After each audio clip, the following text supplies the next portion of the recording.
From the KBIA newsroom in Columbia, I'm Amina Jenkins.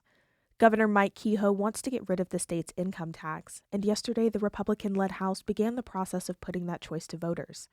KBIA's Alex Gribb reports Democrats say voters may not have the information they need to make an informed choice. House Speaker John Patterson's bill would eliminate wage taxes in Missouri and give legislators 3 years to implement a new tax structure. Kansas City Democratic Representative Patty Manser says the proposed 3-year rollout of the plan means voters won't know what they'd be approving if the measure shows up on this November's ballot. Because if a Missourian votes, yes, I want you to move forward, they're going to have very little say in how that spools out. Patterson disagrees, saying getting rid of the income tax, which makes up a majority of all state revenue, will give people more control over their cash.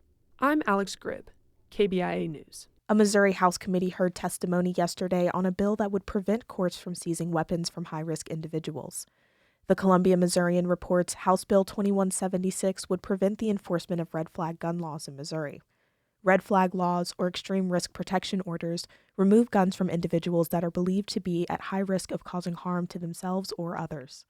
Supporters of the bill say red flag legislation undermines due process, as the law allows officials to seize an individual's gun rights before facing trial. Opponents say it would put public safety at risk. The annual Missouri State of the Judiciary address to the legislature was suddenly canceled yesterday morning, shortly before it was set to begin.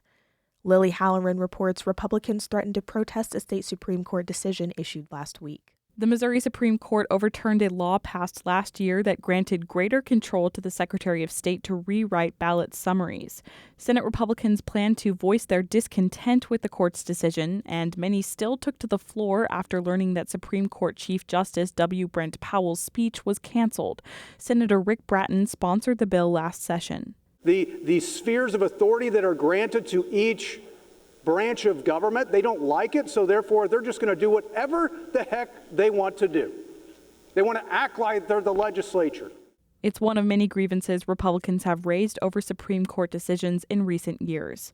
In Jefferson City, I'm Lily Halloran. Unemployment in Missouri has been rising since 2022. 1099-G tax forms allow people to report the unemployment benefits they have received from the state, and the amount of people filing 1099-Gs this year is the highest it's been since 2021.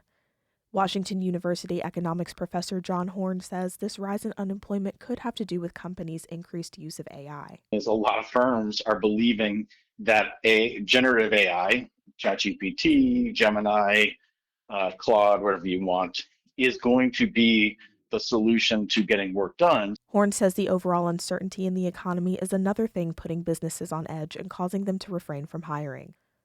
Last year, the unemployment rate in the state steadily grew.